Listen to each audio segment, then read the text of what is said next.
What is up guys, welcome back to the channel. This is Dr. Hammerstein and today is my final review here of the Honor Magic 7 Pro, a phone that I have been using for the past 1 month as my daily driver, and I want to share with you guys my thoughts and my opinions, and I always like to break it down into 4 main segments over here just to give you guys a more comprehensive overview of how this phone has been for me personally over the past 1 month. So yes, without further ado, let's just get right into it.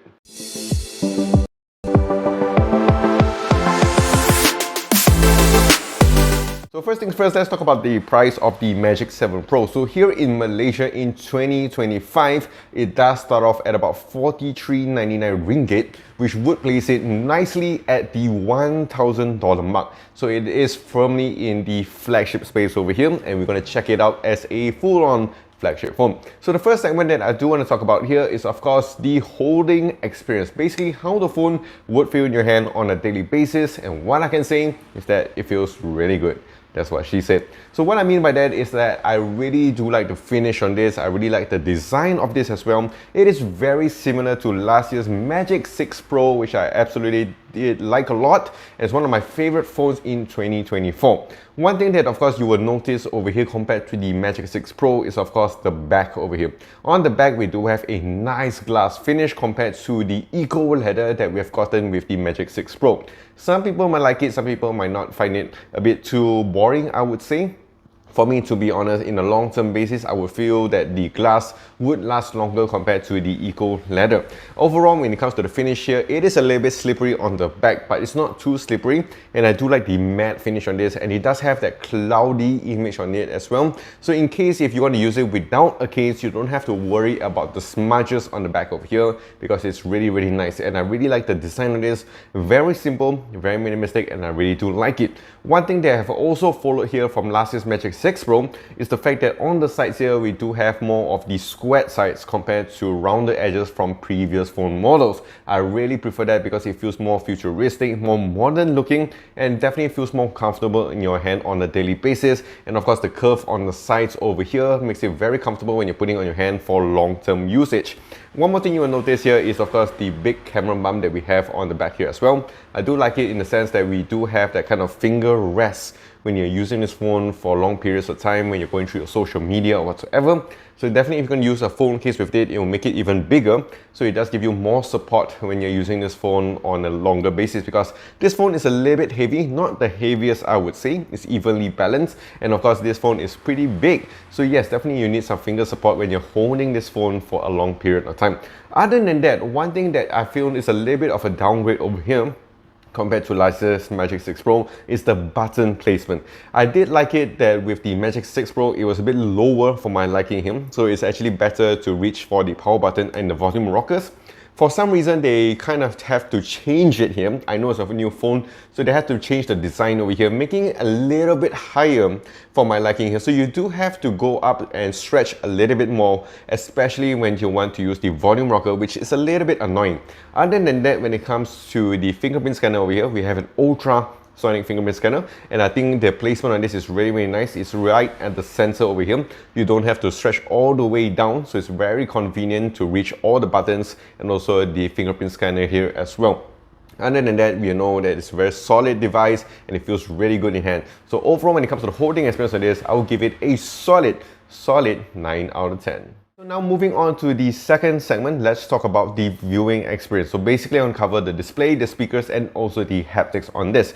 And this is very similar actually to last year's Magic 6 Pro, which I think isn't a bad thing because we know the famous saying, do not fix what is not broken. And I think here it follows very well with the Magic 7 Pro. What I like about this is of course, yes, you still keep on the large vivid display. Of course, you have the good stereo speakers here as well, and also the amazing haptics on this. So overall, when you're using this phone for watching your movies, playing your games or whatsoever, it complements each other very well. I like the speakers here, it does get pretty loud and also very clear even at high volumes. The display again, like I mentioned, comes in at a nice massive 6.8-inch display. You get your AMOLED panel, 120Hz, all that fun stuff, and also they've added some new cool AI enhancement features, which To be honest, you don't really notice it on a daily basis, but yeah, it does feel really nice to have that extra feature in the latest Magic 7 Pro. Overall, when it comes to the viewing experience on this, it's very similar again to last year's 6 Pro, so nothing really much to shout about too much when it comes to display over here.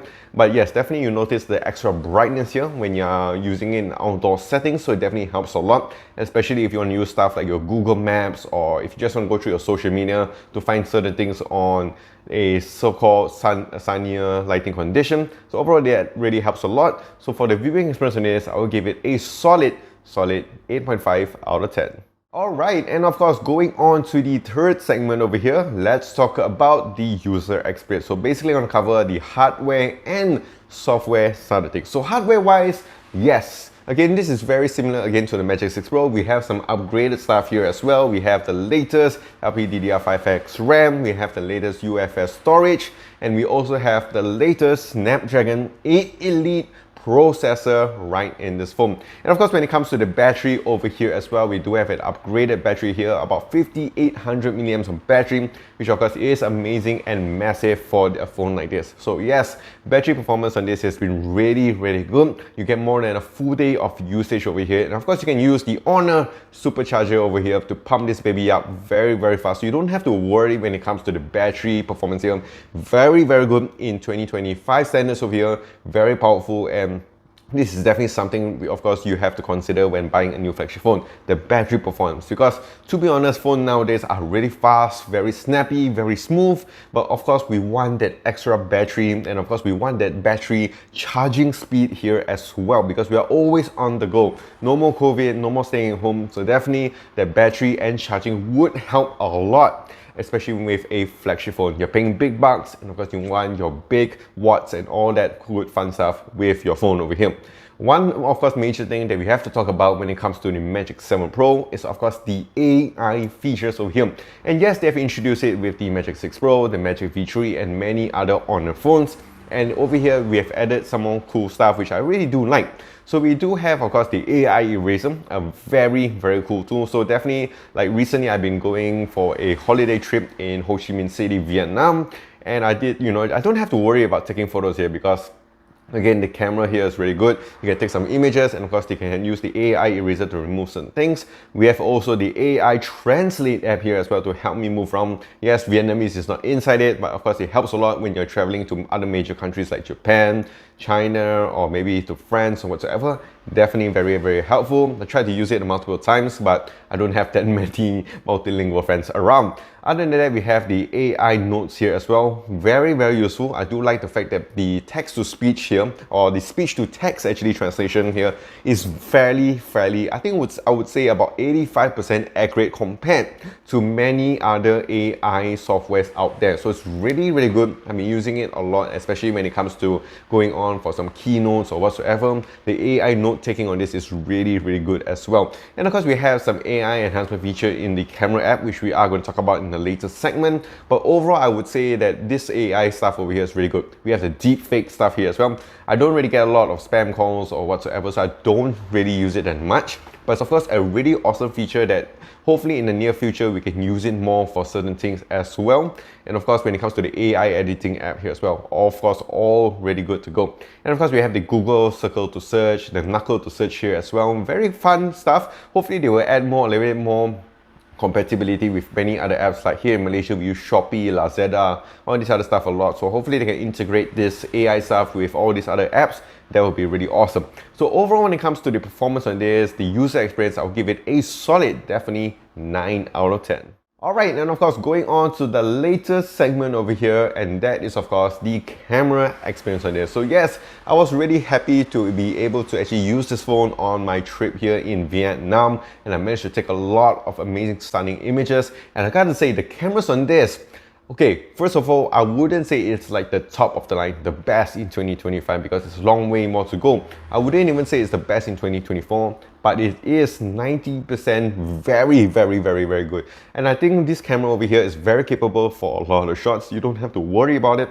If you're taking a lot with plenty of daylight or even in night mode as well, it doesn't really struggle, and it shows its power into the image processing and what you're going to capture there, the sharpening, the details, the natural beauty and all that. It captures it really, really well. When I was in outdoor settings, or maybe when I was in indoor settings as well, it do have that kind of natural looking images over here. They kind of tone down the saturation on this, which isn't a too bad feature because you want sometimes a little bit more natural looking images when you're taking your shots. And I do like the fact that it doesn't kind of just too tone it down to make it a bit more bland and boring, but it does give you some nice colors over here as well. When it comes to the main lens, what I noticed is that they do capture a very good angle about it. I'm not sure what is it exactly, but if I compare it to many other phone brands, sometimes the distortion will get a little bit bigger, but over here the distortion is actually much lesser. And of course, if you're using with the ultra wide lens as well, the distortion, like I mentioned, does go really well. So of course, that's one thing to consider. The telephoto over here is also really, really nice. We have the AI enhancement here as well to help when you're taking shots over here. So you can just turn on the AI feature here when you're taking all the zoom photos.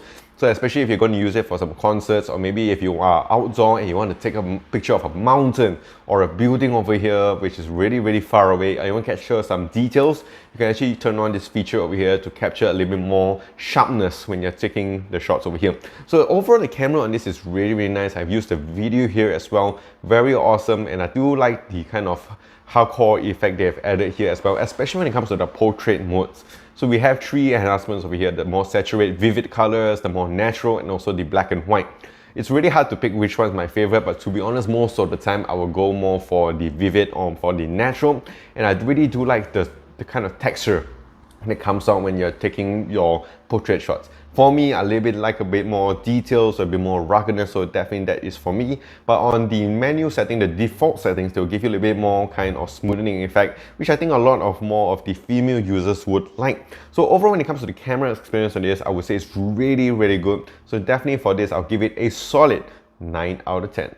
Alright, so that is it with my final review here of the Magic 7 Pro. So the question, of course, you guys want to ask is, should you go out and buy it or go for other flagship phones? To be honest, for the price point for about $4,400 here over here, $1,000, does it really fit into the flagship model? I would say definitely yes. You're going to get a solid build over here, great cameras, software supports up to 4 to 5 years, you don't have to worry about it. And when it comes to hardware over here as well, it is more than capable to last you for about 5 to 6 years, I would say, no problems whatsoever. The cameras again is really good, display is amazing, and of course the speakers here. So it definitely ticks a lot of the boxes here when it comes to flagship phones. Not to mention, it does also have your wireless charging here as well. So it is a very, very complete phone. And to be honest, the Magic OS software over here is one of my favorite softwares out there. It's very clean, very simple, easy to search, easy to find stuff around, and it's very nice to use it on a daily basis. So definitely for me, to be honest, if you're looking for a nice flagship phone, this one here is one thing to consider in 2025. Of course, these are just my thoughts, my opinions. Let me know in the comment section down below what you guys think about the phone. And of course, if you guys have your thoughts as well, do share it in the comment section. If you guys enjoyed this video, do click the like and smash the subscribe button down below, and I'll see you guys in the next one.